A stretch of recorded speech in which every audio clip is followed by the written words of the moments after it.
à l'instant culture de ce 20h.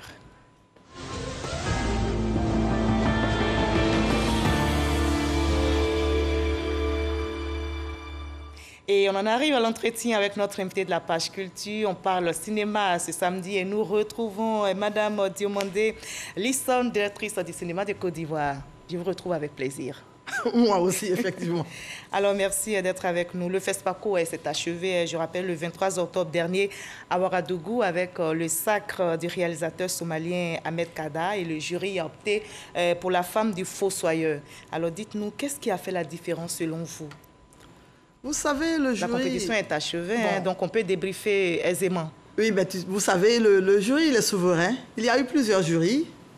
Et ce qui est intéressant, c'est que nous avons eu quand même beaucoup de films. Beaucoup de films, beaucoup d'expériences qui font que le prix est revenu, certes, à la femme du fossoyeur, mais nous n'avons pas démérité. Nous n'avons pas démérité dans la mesure où il n'y avait pas eu assez de longs métrages. Et nous avons eu quand même une part de la moisson. Nous avons eu le prix du décor. On va en parler tout à l'heure, la participation ivoirienne. Là, on va s'intéresser d'abord à la femme du fossoyeur. Alors, vous avez déjà regardé ce film? Bon, le film en tant que... Bon, je ne veux pas trop parler du film dans la mesure où... Pas de juger, mais dire ce qui certainement a capté l'attention du jury. Il y a des images, il y a le thème surtout, le thème était bon, c'est le thème de la quête du bonheur avec un monsieur qui a quand même des problèmes avec sa femme qui est malade. Et quand on parle de fossoyeur, on voit les moyens qui sont limités. Il a fallu qu'il vende le troupeau qui est un bien de la famille pour pouvoir subvenir aux soins de sa femme, et malheureusement. Bon. D'accord. Notre envoyé spécial à Ouagadougou, Serge Kolia, résume bien le clap de fin de la 27e édition du FESPACO. Vous y étiez. On va regarder, revivre un peu ensemble et puis on en reparle. Rideau sur la 27e édition du FESPACO. Le Festival panafricain du cinéma et de la télévision de Ouagadougou s'est tenu du 16 au 23 octobre 2021 avec 239 films projetés. 7 jurys pour évaluer le 7e art africain dans toutes ses composantes. Fiction, long-métrage, documentaire, séries télévisées, courts-métrages, les réalisateurs se sont exprimés, démontrant ainsi la beauté et la diversité du continent. Le Sénégal était le pays invité d'honneur. Le président Macky Sall a rehaussé de sa présence la cérémonie de clôture. Une cérémonie marquée par la victoire de Radar Ahmed, réalisateur somalien, vainqueur de l'étalon d'or de Yenenga. La Côte d'Ivoire reste loin du podium de ce 27e FESPACO avec tout de même 3 lots de consolation. 28 ans après l'étalon d'or remporté par le réalisateur Nyambala avec son film Au nom du Christ, la Côte d'Ivoire continue de courir après un autre sacre au FESPACO. Et un troisième sacre qui n'est pas encore arrivé 10 ans plus tard. Donc, dites-nous, Madame Lisson, les cinéastes ivoiriens peinent à s'imposer au FESPACO. Comment l'expliquez-vous? Les cinéastes peinent à s'imposer au FESPACO. Je dis non. Non, on n'a pas, on vise l'étalon d'or. Oui, mais il ne faut pas voir seulement l'étalon. Il ne faut pas voir l'étalon, il faut voir ce qu'on y gagne. Il faut voir ce qu'on y gagne. On y va pour chercher des partenaires. On y va pour nouer on va pour trouver des coproducteurs. On va pour parfaire ses écrits, on va pour suivre des formations, on va pour faire des pitchs, on va pour trouver du financement. Donc c'est tout ça, il y a beaucoup d'enjeux. Il y a beaucoup d'enjeux. C'est vrai, l'étalon, il est ce qu'il est, mais il faut voir aussi ce qu'on gagne en retour. Il faut voir ce qu'on gagne en retour. Et qu'est-ce qu'on gagne? Vous avez dit... Oui. Ce qu'on gagne, c'est qu'on est devenu une terre de coproduction. Vous voyez, il y a plusieurs films qui sont coproduits avec des Ivoiriens. Il y a des films qui sont financés par les Ivoiriens. Il y a des films qui sont aussi qui ont été primés. Des films ont été primés qui sont coproduits par des Ivoiriens. Meilleur décor? Non, pas le meilleur décor seulement. Il y a eu le prix de la CEDEAO qui a été remporté par les trois Lascar. Les 3 Lascar, c'est vrai, sous le drapeau burkinabé, mais une coproduction Côte d'Ivoire-Burkina, financée par le club ACP Fonsic. D'accord. Alors, j'ai envie de reposer encore la question. Après Cramo en 81, Au nom du Christ, de Nyambala en 93, en 2011, on a eu un étalon de bronze. On veut peut-être encore un autre étalon d'or. Vous l'avez dit, C'est quand même l'objectif visé. C'était votre objectif en partant. Ça va venir. Ça va venir parce que le paysage quand même est incitatif. D'accord. Le paysage incitatif, nous avons déjà le côté administratif. Il y a un volet administratif qui est tenu par la direction. Il y a, en 2011, le fonds SIC est rentré en production. Le fonds SIC donne aussi de l'argent. Il y a aussi le côté juridique. Nous avons des textes qui permettent aux réalisateurs des autres pays de venir s'associer avec les nôtres. D'accord. Alors, depuis quelques années, vous avez fait aussi cette remarque, j'imagine, les réalisateurs produisent plus de séries télévisées et moins de fiction long métrage. Pourtant, on le sait, les fictions sont plus cotées dans les festivals et même dans les salles de cinéma. Comment vous expliquez cela? Pourquoi le choix de ces réalisateurs? Le cinéma coûte cher. Le cinéma coûte cher. C'est vrai, nous avons un fonds, mais un fonds qui n'est pas assez bien pourvu.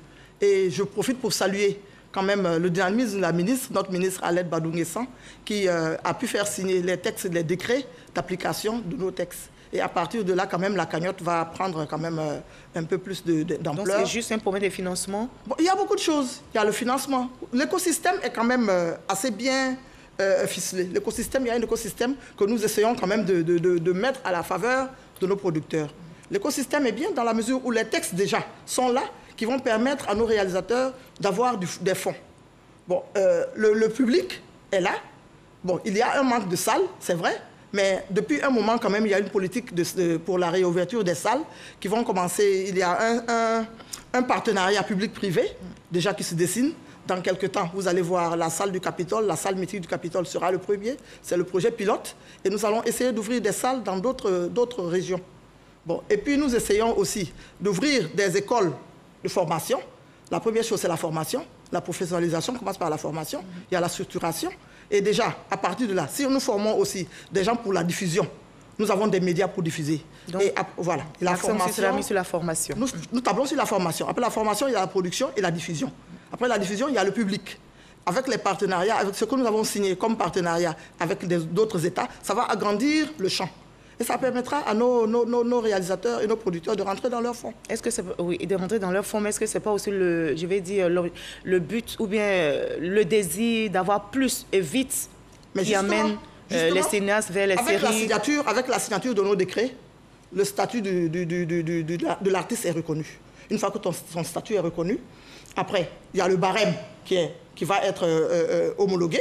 Et après le barème, il y a aussi, avec le registre public, qui va permettre de renflouer les caisses. Et plus ils auront de l'argent pour produire, plus ils auront confiance en eux, et plus ça ira. Et ils produiront donc des longs métrages. Alors, il existe au niveau du ministère, vous l'avez dit, le FONSIC, qui est le Fonds de soutien à l'industrie du cinéma. Dites-nous, si on est intéressé, on veut produire un film, qui peut en bénéficier? Quelles sont surtout les conditions?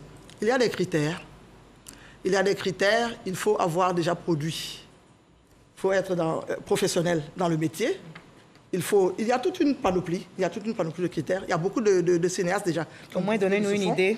Et à partir du moment où ce fonds-là maintenant est rentré, est devenu plus grand, avec le lien que nous avons fait avec le fonds ACP, le fonds ACP avec l'Union européenne et en partenariat avec l'OIF, ça nous permet d'élargir plus notre assiette. Donc, nous avons eu déjà à produire près de 10 films. À partir de cet instant-là, 10 films. Et nous avons, pour l'année, nous voulons produire 17 films pour l'année.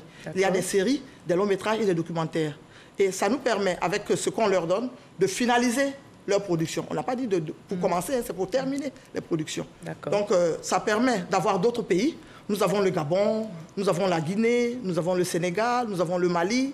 Et comme le fonds déjà donnait de l'argent à d'autres pays. On n'était pas seulement autarcique, on donnait à d'autres pays. C'est ce qui nous a permis aussi d'avoir le projet ACP en Côte d'Ivoire.